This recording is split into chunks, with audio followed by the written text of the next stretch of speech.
حضرت بایزید بسطامی رحمۃ اللہ تعالیٰ علیہ کی بات لکھی آپ نے، فرماتے ہیں کہ وہ ایک دن بسطام کے بازار سے گزر رہے تھے تو لوگ، رمضان کا مہینہ تھا تو لوگ اپنی دکانوں سے اٹھ کے آنے لگے، اپنا کاروبار چھوڑ کے ملنے لگے۔ تو حضرت بایزید فرماتے ہیں کہ میرے دل میں خیال آیا، بادشاہ بھی آئے تو کوئی دکان نہیں چھوڑتا، کتنا میرا مقام ہے، کتنا میرا درجہ ہے کہ لوگ آ رہے ہیں۔ فرماتے ہیں شیطان نے میرے نفس کو بڑا کر دیا، میں نے رمضان کے مہینے میں ایک کھجور اٹھائی ریڑی سے اور منہ میں رکھ لی، کھائی بھی نہیں، رکھ لی۔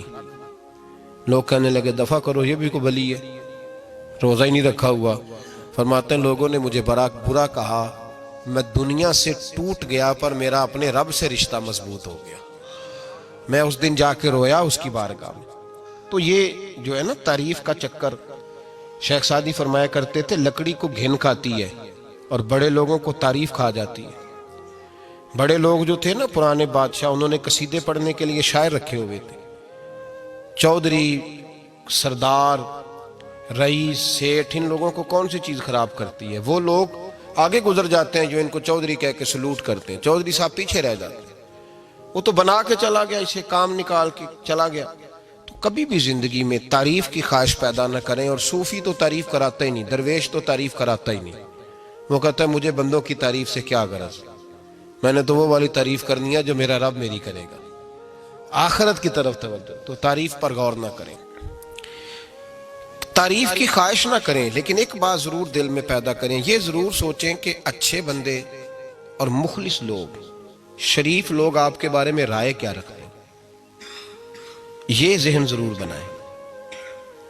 مخلص جو آپ سے مخلص ہے، مخلص لوگ، اچھے لوگ، شریف لوگ آپ کے بارے میں کیا رائے رکھتے ہیں، اس رائے کا خیال رکھنا بھی دین کا حصہ ہے۔ حضرت عمر فاروق رضی اللہ تعالیٰ عنہ فرماتے میں کھڑا تھا، یہ بخاری شریف میں حدیث ہے، فرماتے میں کھڑا تھا نبی پاک صلی اللہ علیہ وسلم کی بارگاہ میں، تو ایک جنازہ گزرا۔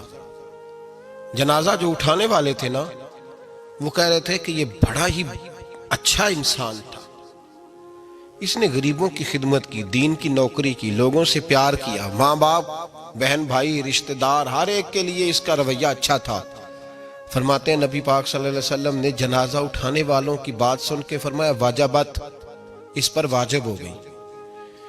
حضرت فاروق اعظم رضی اللہ تعالیٰ عنہ فرماتے ہیں تھوڑی دیر کے بعد ایک اور جنازہ گزرا، تو جنازہ اٹھانے والے کہہ رہے تھے بڑا شریر آدمی تھا، زبان کا برا، دھوکے باز، فراڈیا، بے ایمان، مال کھانے والا لوگوں کا، لوگ یہ باتیں کر رہے تھے۔ نبی پاک صلی اللہ علیہ وسلم نے فرمایا واجبت، اس پر بھی واجب ہو گئی۔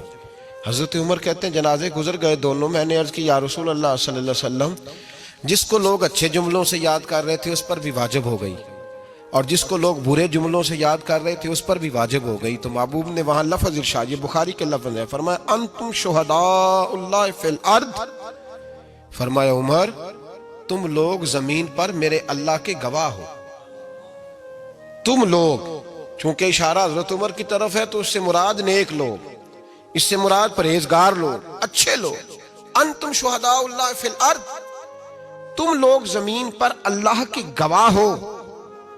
فرمایا جس کو جنازہ اٹھانے والے لوگوں نے کہا کہ یہ بندہ اچھا تھا، تو میں نے کہا واجبت، اس پر جنت واجب ہو گئی۔ اور جس کو جنازہ اٹھانے والے لوگوں نے کہا شریر تھا، برا تھا، نالائق تھا، تکلیف دیتا تھا، چونکہ تم زمین پر اللہ کے گواہ ہو، تو میں نے کہا واجبت، اس پر جہنم واجب ہو گئی۔ اپنے مخلصین کے بارے میں ضرور یہ خیال کریں کہ ان کی آپ کے بارے میں رائے کیا ہے۔ رائے، اچھے لوگوں کی رائے، ہمیشہ مخلصین کی رائے۔ ایک درویش نے ایک عجیب بات لکھی ہے، ہمارے یہاں کہا جاتا ہے نا زبان خلق کو نکارہ خدا سمجھو، اس سے مراد ہر آدمی کی رائے نہیں ہوتی۔ بہت سارے لوگ تو حسد میں آ کے بھی باتیں کرتے ہیں، ان کی رائے یہاں مقصود نہیں، مخلصین کی، خیر والے لوگوں کی۔ اچھے کچھ لوگ تو ایسے ہوتے ہیں جن کی کسی کے بارے میں بھی رائے ٹھیک نہیں ہوتی، وہ جب بھی بات کرتے ہیں یا حسد کی بنیاد پہ کرتے ہیں یا بغض اور کینے کی، ان کی بات نہیں۔ لیکن باقی جو خیر والے لوگ، مثبت جو طبقہ ہے، جو اچھی سوچ کا حامل، وہ ہمیں پتہ ہوتا ہے کون سا بندہ کس طرح کا۔ ایک درویش